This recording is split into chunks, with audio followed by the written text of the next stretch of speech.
Mesdames, Messieurs, bonsoir et bienvenue dans cette édition d'information. Tout d'abord, le ministre de l'Intérieur, Bazoum Mohamed, a présidé ce matin la cérémonie de réception de la voie express qui relie l'aéroport international Diori Hamani au centre-ville de Niamey. Compte rendu Hassan Saleh Mustafa et Sadou Doumi. Rendre plus fluide le trafic entre l'aéroport et le centre-ville de Niamey, c'est la principale raison qui a motivé la réalisation de cette voie express longue de 9 km 650 mètres scindée en deux lots. Axe aéroport rond-point 6e et rond-point 6e rond-point Justus. C'est le fruit d'un partenariat entre le Niger et la Banque africaine de développement BADEA, salué par la ministre du Plan. La réalisation dans des délais records de cette voie express qui nous réunit ici en est la parfaite illustration. Excellences, honorables et distingués invités, mesdames et messieurs, c'est l'occasion ici, en cette circonstance solennelle, de renouveler nos sincères remerciements au directeur général de la BADEA et au directeur général de l'OFID. Permettez-moi de souligner particulièrement le rôle décisif joué par le directeur général de la BADEA, M. Sidi Oulta, dans la mobilisation des financements destinés à la réalisation de cette importante infrastructure qui a modifié structurellement l'architecture urbaine de la ville de Niamey, contribuant ainsi à la mise en œuvre cohérente du programme Niamey-Niala de modernisation de notre capitale. En guise de reconnaissance pour le soutien de la BADEA en faveur du développement du Niger, le président de la République a jugé utile de décerner un témoignage de satisfaction au DG de cette banque, toujours disponible à soutenir les autorités nigériennes. Nos institutions sont honorées d'avoir été associées à la réalisation de cette belle infrastructure qui constitue un nouveau jalon dans la mise en œuvre du vaste programme de renforcement, de diversification et de modernisation des infrastructures que vous vous êtes fixé comme objectif au titre de l'axe 6 du programme Renaissance Acte 2 en vue de satisfaire vos ambitions en matière de développement économique et social. Au-delà de son rôle dans la fluidification de la circulation, il s'agit d'une composante importante du programme de modernisation et d'embellissement de la ville de Niamey qui se réalise conformément à l'approche intersectorielle, l'un des 6 principes directeurs retenus pour la mise en œuvre du plan de développement économique et social pour la période 2017-2021. En réceptionnant officiellement cet important ouvrage, le ministre de l'Équipement a profité pour lancer cet appel au Niamey. Population de Niamey, cet engagement fort du président de la République à doter notre capitale d'infrastructures modernes doit être soutenu par des actes de citoyenneté. Vous êtes les premiers bénéficiaires de ces infrastructures réalisées à grands frais. Vous devez les préserver, entretenir en vue d'assurer leur pérennité. C'est la meilleure manière de remercier Son Excellence le Président de la République pour les multiples efforts qu'il déploie depuis 8 ans pour rendre notre capitale belle et moderne. Lancé le 16 août 2018 sur financement de BADEA, OFID et l'État du Niger, les travaux de cette voie express sont exécutés dans un délai de 12 mois. Elle sera officiellement inaugurée prochainement par le président de la République. Suite à l'attaque perpétrée par des terroristes sur le camp de base militaire d'Inates, 18 soldats ont perdu la vie, dont 4 disparus. Une situation qui a suscité ce commentaire que je vous propose de suivre. La douleur occasionnée par la mort récente de 28 soldats nigériens tombés dans une embuscade dans la zone de Tango ne s'est pas encore estompée que les Nigériens ont appris avec stupeur que le camp de base militaire d'Inates a subi une attaque terroriste. Malheureusement, dans cette nouvelle attaque, 18 de nos soldats ont perdu la vie, dont 4 disparus. Avant de continuer notre réflexion, loin de nous de jeter la honte sur notre armée que nous saluons et encourageons, à continuer le combat de la manière la plus implacable contre les terroristes. Cependant, nous le disons avec tristesse, apprendre que beaucoup de nos militaires ont été tués dans le camp de base d'Inates fait de la peine à tout Nigérien patriotique. Alors dire la vérité n'a jamais été un mal. De ce point de vue, beaucoup de Nigériens se sont certainement demandé qu'est-ce qui s'est réellement passé pour que nos soldats se laissent encore surprendre par une horde d'individus nuisibles. Plus encore, les Nigériens s'interrogent. À quoi peuvent bien servir les bases militaires étrangères installées dans notre pays si elles ne peuvent informer nos troupes de tout mouvement suspect, particulièrement le long de la frontière avec le Mali?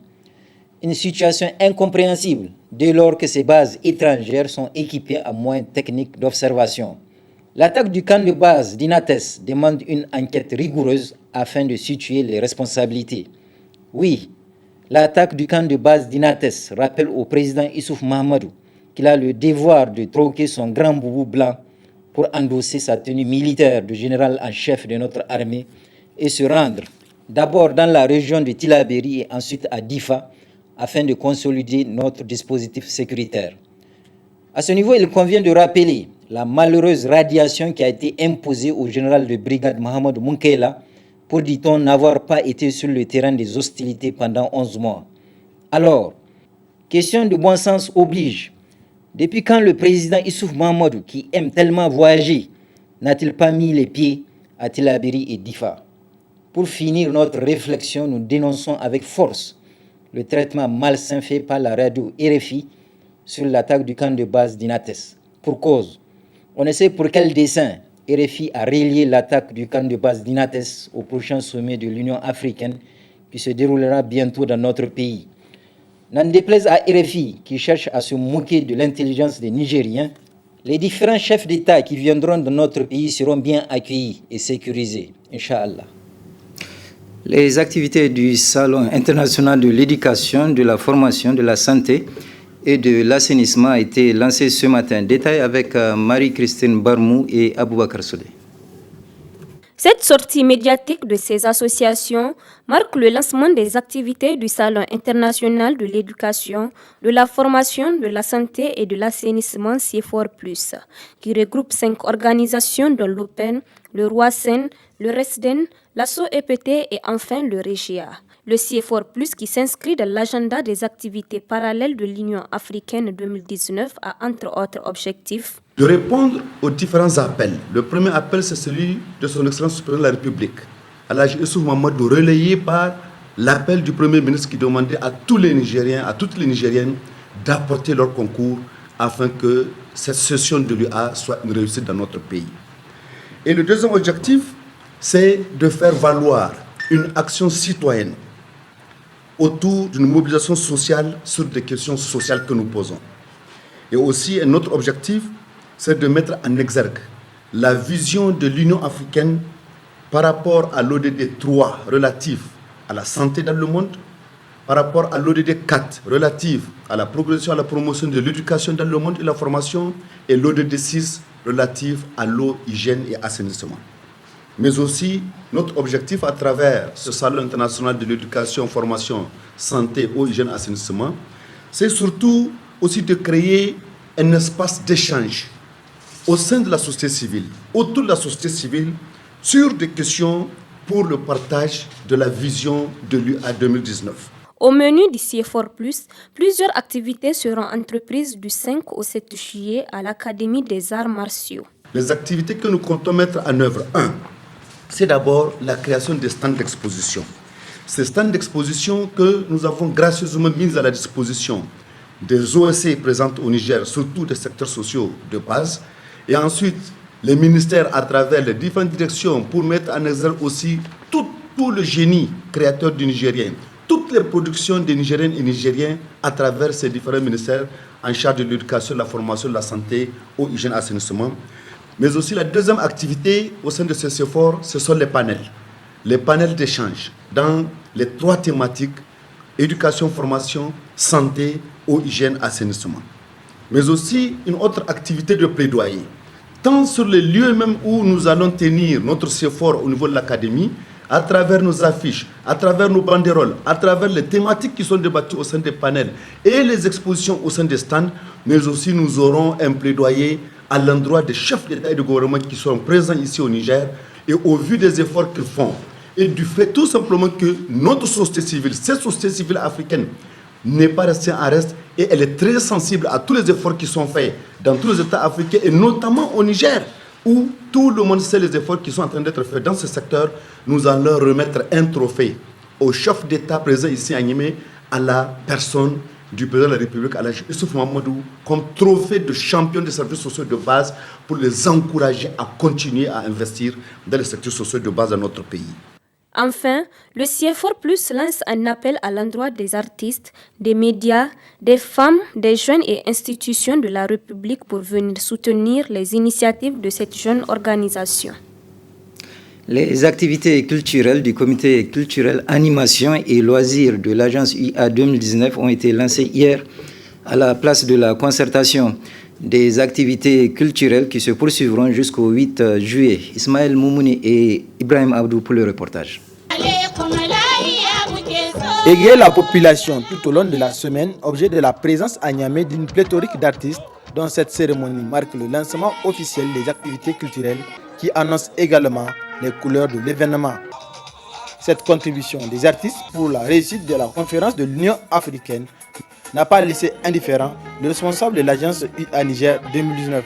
C'est grâce à la chanson UA qui a été composée par les artistes du Niger sous l'égide du ministère de la Culture, qui nous appelait à la mobilisation, qui nous rappelait notre responsabilité, qui nous rappelait notre devoir, que les Nigériens se sont mobilisés pour répondre à l'appel de son Excellence, M. le Président de la République du Niger, à savoir créer les conditions de la réussite de cet événement-là.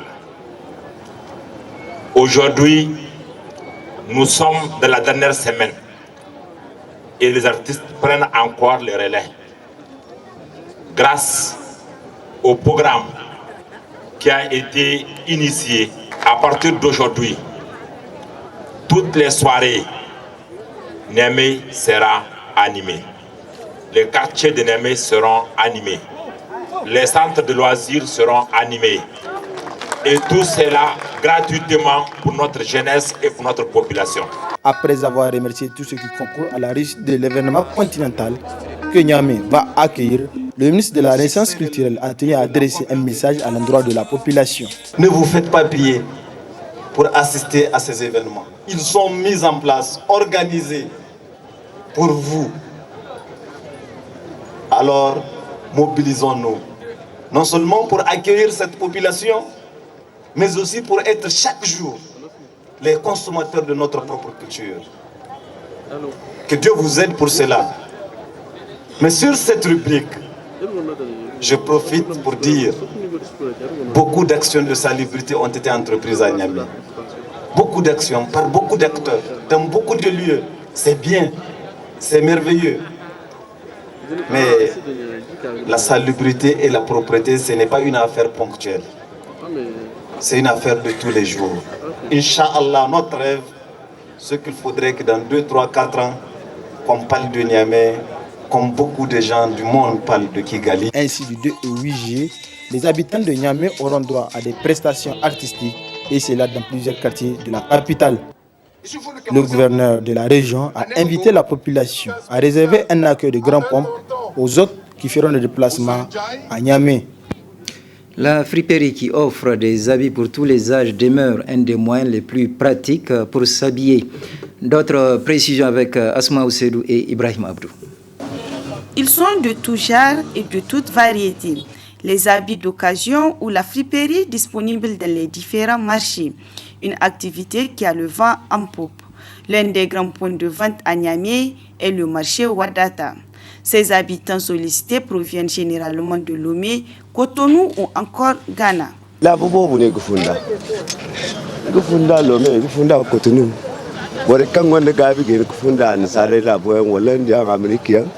Je vends de la friperie. Ces habits nous proviennent de Lomé, Cotonou et Ghana. Ce commerce est plus ou moins rentable.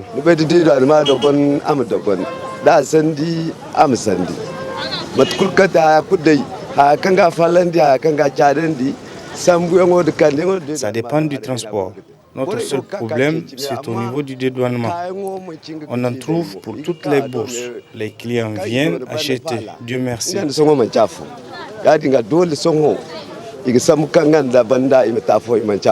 Connus pour leur qualité, leur résistance et leur accessibilité à moindre coût, ces friperies font les affaires des clients. D'abord, c'est parce que c'est moins cher par rapport à d'autres Et puis, il y a des variétés. Genre, dans les friperies, tu peux avoir des habits qu'on ne trouve pas, les qualités. Et des fois, c'est moins cher et ils sont résistants. Depuis qu'on est petite, on vient dans les friperies payer les habits, donc je ne peux pas déterminer vraiment. Ça n'empêche pas d'acheter les habits de bonne qualité aussi. Ça se complète, voilà. Ces friperies permettent sans nul doute aux clients de s'habiller décemment sans pour autant beaucoup dépenser. Et quant à nos reporters Ramatou Hassan et Ibrahim Abdou, ils se sont intéressés ce matin à la disponibilité et au prix des céréales sur le marché. Les principales céréales que les Nigériens consomment, tant en zone rurale qu'en zone urbaine, sont entre autres le riz, le mil ou le haricot. Cependant, il arrive que l'indisponibilité de l'une de ces céréales se pose. Heureusement, selon le vendeur de céréales Ousmane, tel n'est pas le cas actuellement à Niamey.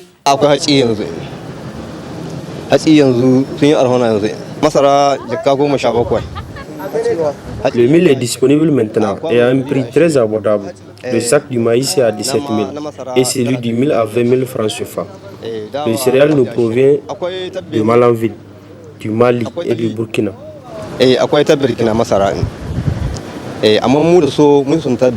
Plus encore, selon le vendeur de céréales Ousmane, les autorités doivent leur venir en aide avec la construction d'un marché aux céréales. Je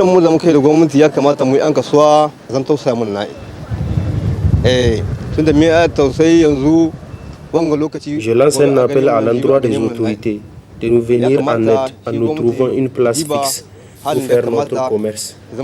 Sinon, tout va bien. Le céréal est disponible en quantité suffisante.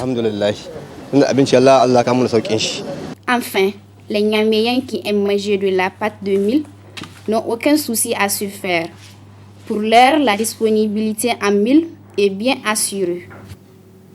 Je vous propose maintenant de suivre ce reportage qui parle d'une session de sensibilisation à Meyaï qui a été initiée par l'Agence nationale de lutte contre la traite de personnes et le trafic illicite des migrants. Face aux représentants de la communauté de la ville de Meyaï, le maire, le préfet, le procureur de Maradi et la directrice générale de l'Agence nationale de lutte contre la traite des personnes et le trafic illicite des migrants. L'objet de ce déplacement est d'entretenir la population sur les questions de la migration, de la traite des personnes et leurs conséquences. Devant les leaders d'opinion, les techniciens ont expliqué les conséquences de la migration irrégulière. Selon le procureur de Maradi, l'exode rural tel que pratiqué maintenant n'est pas rentable. Le départ que nous faisons, ce qui dérange l'État du Niger, le maximum, c'est le départ des gens de Kanché, je pense, madame la directrice. Les gens de Kanché qui vont à Tamaracet en Algérie pour humilier le Niger. Ça, c'est à part. Et les autorités sont là-dessus. Maintenant, il y a l'exode qui revient aux différents maires et aux préfets qui sont là, de faire la sensibilisation pour montrer maintenant que ça a changé. Il n'y a que du désastre dedans. Il faut qu'on change, il faut qu'on revienne à la maison s'occuper de chez nous. Le Niger a adopté en 2010 une ordonnance relative à la traite des personnes afin de mieux organiser la migration dans notre pays et l'exode rural. Pour Mme Gojé Maimouna, aujourd'hui, beaucoup de femmes et des enfants donnent une mauvaise image du Niger à l'extérieur. On ne dit pas de ne pas migrer. On dit qu'il faut choisir des métiers qui font honneur. Aujourd'hui, allez à Niamey. Vous ne trouverez pas un seul enfant béninois dans la mendicité. Mais à l'inverse, allez à Parakou. La totalité des enfants mendiants sont des Nigériens. C'est de ça qu'on parle. Mais il ne faut pas que nous, dans le cadre de la migration, de l'activité que nous choisissons, c'est la mendicité et la prostitution. C'est de cela qu'il s'agit. C'est de dire à nos femmes, à nos enfants et aux hommes qui sortent, vous incarnez l'image du Niger. Sur vos épaules reposent nos valeurs, notre culture. Et lorsque vous vous adonnez à la mendicité, quelqu'un d'autre ne peut pas vous respecter. Je me souviens de ces journaux algériens qui disaient, lorsqu'aujourd'hui on veut appeler quelqu'un prostitué en Algérie, on l'appelle nigérienne. Prenant la parole, les leaders d'opinion ont donné leur compréhension de la migration irrégulière et les actions à mener. Sun zo gari zuwa gari duk sun kwashe masu ƙarfin cikin sun tahi cewa sun tahi libi da su sai a bar sai mata da yara su kuma an can da suka tahi libin suna samun matsaloli da yawa wa'anda suna kokon masu hidda kansu bare har su kula da gida kenan matan nan da ake bari da yara ba abinci ba komi sai ka ga in mace ta kawo wani dan gari har ta shiga hanyar karuwanci ma. Me sai muke gani wa'anda sun kaso daga libi sun zo san da kiba su da komi da kudin su na yi mu sai wani abin birkin ni ina karatu yanki karatun da ta karatu ina karatu yanki shi lokacin da muka je libi wa ga abin duka wannan ba su nan waro wanda zai gwada mu hayar sara tsohon ɗaya da isu lokacin da in za ka talibi in ka sauka bar ka ake muka kinan da mun ka so lokacin da mun ka fara su a libya gaban mu lokacin nan kadafi da ransa ake harbin mutane mun kai zama libi wulaƙanci wai matsalar ta burada wai babu ɗan gida ɗauko mugunya tarbiyya sabo da wulaƙanci ganin gaban ka an kashe mutum shi kan sha ba alheri wani ba to matsalar kenan. Ce fut une journée d'échange entre les praticiens du droit et les représentants des populations, ce qui a permis aux uns d'expliquer les contours de cette loi et aux autres de les comprendre. Ce fut une journée d'échange entre les praticiens du droit et les représentants des populations, ce qui a permis aux uns et aux autres de comprendre les contours des différentes lois adoptées par notre pays pour régulariser la migration. Ce journal est à présent terminé. Merci de l'avoir suivi et je vous souhaite de passer une excellente soirée.